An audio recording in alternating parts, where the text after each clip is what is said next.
Graças a Deus, queridos, nós hoje vamos pensar um pouco sobre o atributo da soberania de Deus. E para isso eu trouxe um sermão que o Spurgeon pregou em Londres, no dia 4 de maio de 1856, um sermão cujo título é Soberania de Deus. E ele se baseou em Mateus capítulo 20, verso 15. É justamente aquela parábola que Jesus nos traz, parábolas do reino, falando que o reino de Deus é semelhante a um homem, né, que o administrador de uma vinha, o senhor de uma casa, que contratou trabalhadores, né, assalariados para trabalharem na sua vinha, e alguns começaram trabalhando de manhã, outros foram chamados e entraram só ao meio-dia, outros entraram às 3 da tarde e outros às 5 da tarde e trabalharam apenas uma horinha. Aí chegou no final do dia, o administrador, né, o dono da casa, saiu pagando, né, cada um o que era devido, um dia de trabalho para cada um, né, um denário com a moeda deles. Né? E aqueles trabalharam uma hora, receberam um denário, e aqueles primeiros que haviam trabalhado o dia inteiro estavam esperando receber mais, porque trabalharam o dia inteiro, né? Mas eles acabaram recebendo o mesmo valor. E por isso eles ficaram indignados, né? Mas como nós trabalhamos o dia inteiro e aqueles que vieram por último, trabalharam apenas uma hora, receberam tanto quanto nós, né? E eles ficaram indignados. E o senhor da casa, o senhor diz, Mateus 20, verso 15, que é o texto base de Spurgeon, ele vai dizer: porventura não me é lícito eu fazer o que quero do que é meu? Não me é lícito eu fazer o que quero do que é meu? E com isso, Spurgeon traz esse sermão falando sobre a soberania de Deus. Deus faz o que ele quer do que é dele, é lícito. Se ele quer demonstrar generosidade, pagando o mesmo valor para aqueles trabalhadores, o Senhor faz. Ele deu o que é justo, ele não fez injustiça para aqueles que trabalharam o dia inteiro. Ele deu o que era justo, o valor justo, um denário. Mas se ele quis demonstrar generosidade, ele faz o que ele quer, ele é soberano, ele não age contra a sua natureza, que é boa, que é generosa, bondosa, amorosa também. E o Spurgeon começa esse sermão falando dizendo o seguinte, né? Assim é a introdução dele. O Deus dos céus e da terra te faz esta mesma pergunta nesta manhã. Não é lícito eu fazer o que quero do que é meu? E ele diz: não existe atributo de Deus que ofereça mais conforto aos filhos de Deus do que a soberania de Deus. Nas circunstâncias mais difíceis, nas mais severas inquietações, os filhos de Deus creem que a soberania de Deus, que Deus na sua soberania ordenou as suas aflições. Eles creem, eles acreditam que Deus está governando as suas aflições, as circunstâncias, né? E que Deus vai santificá-los por meio delas. Não existe outra coisa pela qual os filhos de Deus devam mais ardentemente afirmar, senão o que se refere ao domínio de seu mestre sobre toda a criação, a majestade de Deus sobre todas as obras das suas próprias mãos e o direito que o Senhor tem de se assentar no seu trono. Por outro lado, diz Spurgeon na abertura do seu sermão ainda, a soberania de Deus é a doutrina mais odiada pelos mundanos. Eles colocam Deus em qualquer lugar menos em seu trono. Quando os crentes proclamam um Deus entronizado e seus direitos de fazer o que quiser com o que é seu, de dispor de suas criaturas como considerar melhor, sem consultá-las a respeito do assunto, então nesse momento, né, os filhos de Deus, neste momento nós somos vaiados e execrados, e os homens tapam os ouvidos para nós, porque o Deus que está em seu trono não é o Deus que eles amam. Eles amam, eles o amam em qualquer lugar, exceto quando ele se assenta no seu trono, com seu cetro em suas mãos e sua coroa sobre sua cabeça. Mas o nosso Deus é um Deus entronizado. É esse Deus que nós amamos pregar. É Deus em seu trono em quem confiamos. É Deus em seu trono que falaremos hoje. Essa é a abertura desse fabuloso sermão. sobre a soberania de Deus, né? Um assunto que as igrejas reformadas, né? Nós cristãos, fé histórica, fé reformada, é um tema recorrente, ele sempre está sempre sendo revisitado nos púlpitos, porque é impossível, de capa a capa das Escrituras, nós abrirmos as Escrituras e não vermos a soberania de Deus sobre todas as coisas, Deus governando sobre a criação. Deus criou o mundo com a sua palavra, com o seu poder. Ele sustenta todas as coisas com a sua palavra, né? Diz Hebreus, o autor de Hebreus. Ele governa a sua criação, ele governa os eventos, ele governa a história, ele governa o tempo.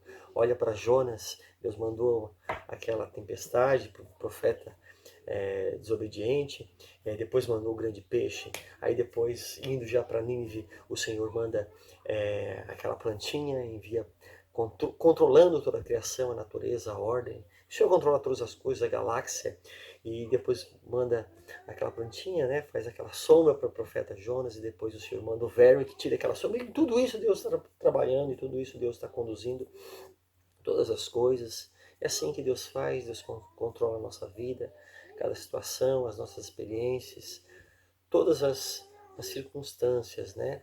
E nós estamos mais acostumados a ver a soberania de Deus na salvação, né? Sim, Deus salva quem Ele quer realmente, mas ao mesmo tempo também Ele é um Deus justo e amoroso. Não podemos jogar um atributo contra o outro, né? Na verdade, a Bíblia diz em Romanos 9, um trecho que nós ainda vamos passar quando estivermos estudando mais para frente em Romanos, esse trecho, é que não depende de quem quer, não depende de quem corre, mas de usar Deus da sua misericórdia. Deus é justo para com todos e exerce a sua misericórdia para alguns conforme a sua sabedoria, conforme o seu querer. Né? Ele é um Deus que se assenta no trono. Ele faz o que quer. Ele é soberano e governa tudo com um cetro de amor, de justiça, de bondade. Né? Aí é importante que nós vermos a soberania de Deus, não da maneira como vemos os déspotas, os tiranos humanos, que são maus, fazem coisas más, né, que são muitas vezes descompensados, governam na ira. Nosso Deus, na sua soberania, Ele rege o universo de um modo amoroso, gentil, justo, bondoso. É importante pensarmos isso. Pensarmos em todas as coisas, nos eventos, na criação, e até mesmo com o pecado entrando no mundo, toda essa desordem. Temos que tomar o cuidado de não atribuirmos Deus o mal, né? Porque isso é contraditório, isso é blasfemo, né? Porque Deus, Ele é santo, Deus é justo, Deus é bom, mas ao mesmo tempo Deus, Ele não predetermina ações humanas, Deus não induz ninguém ao erro, né? Embora o Senhor entregue os pecadores ao seu próprio coração. Né? Nosso Deus é soberano, nosso Deus está no trono, Ele governa. Nesse momento que nós passamos, nessa época de pandemia, é muito importante nós há muitas formas de abordar a soberania de Deus, e é muito importante nós pensarmos nesse Deus que está regendo até mesmo o mal, né? Está controlando o mal, está conduzindo todas as coisas, assim como Ele, como o próprio Senhor Jesus, em obediência ao Pai, vivendo Cristo como Deus soberano, homem, né? Em tudo, todos os eventos maus da vida do Senhor Jesus, em tudo Deus estava conduzindo para um propósito soberano, um propósito da sua vontade, conforme o seu conselho, né? O conselho da sua vontade.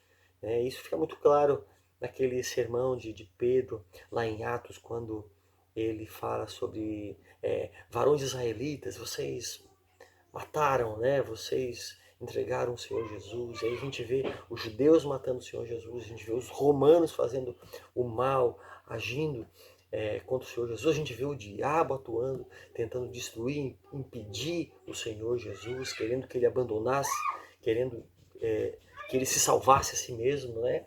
E o Senhor Jesus de maneira nenhuma se salvou a si mesmo, né? Na própria cruz disseram, salva a ti mesmo, e ele não se salvou a si mesmo, ele se entregou porque importava ele cumprir a vontade do Pai, cumprir a sua obra era morrer, porque se ele morresse,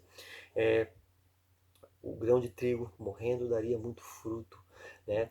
Mas em tudo isso, em todo o mal operando, a gente vê que nesse mal, na sua consumação maldita que foi a cruz, né?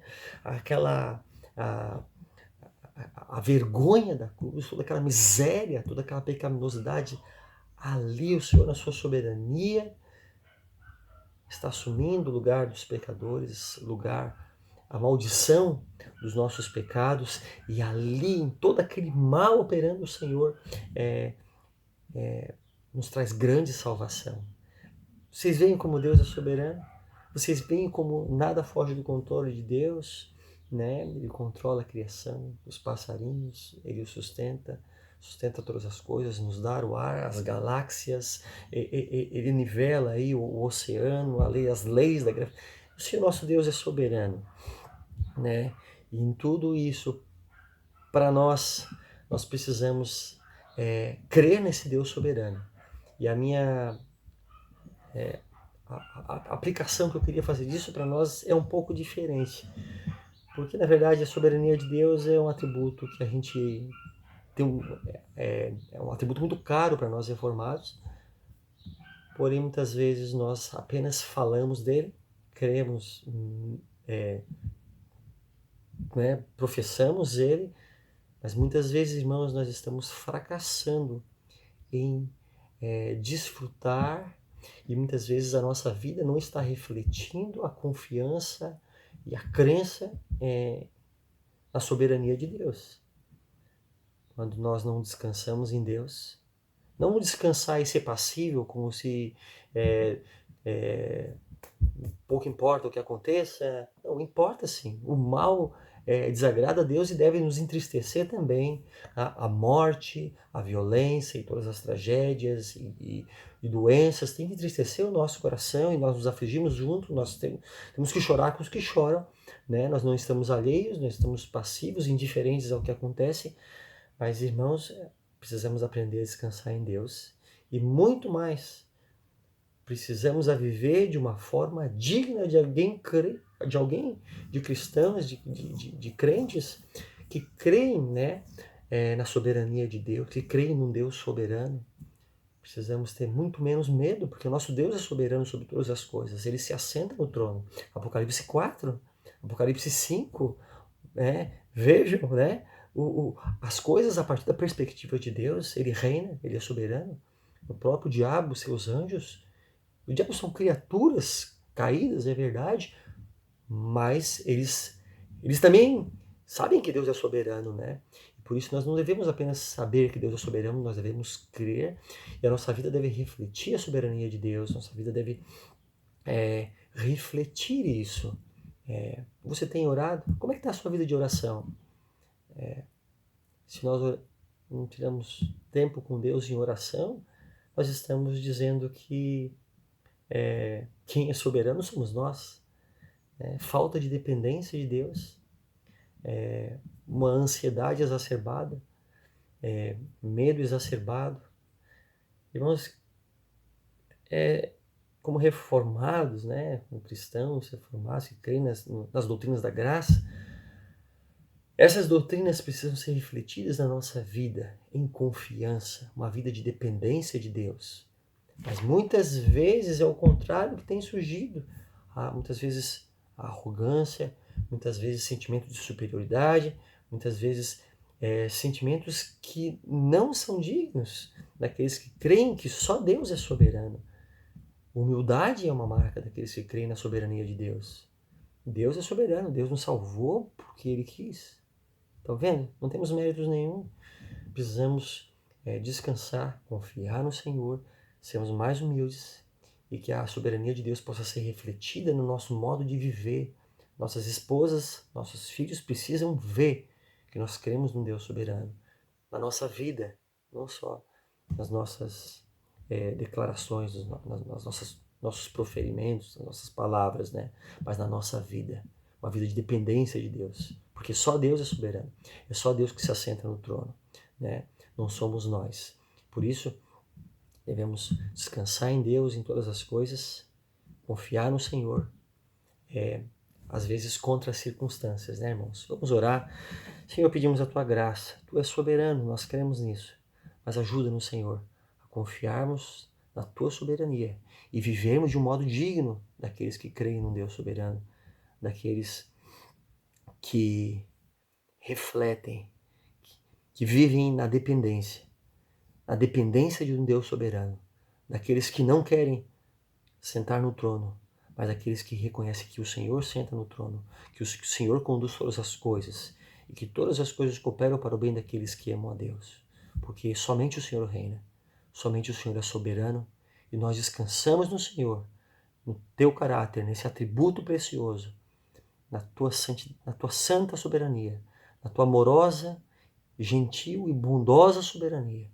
Obrigado, Senhor, porque o nosso Rei, o soberano dos reis da terra, é um Deus amoroso, que conduz todas as coisas com justiça, trabalhando na vida daqueles que amam a Deus, trabalhando em nossas vidas e nos aperfeiçoando em tudo, para que somente o Senhor receba a glória, para que somente o Senhor seja exaltado em todas as coisas. Nós te louvamos em nome de Jesus. Que o Senhor nos abençoe, meus irmãos.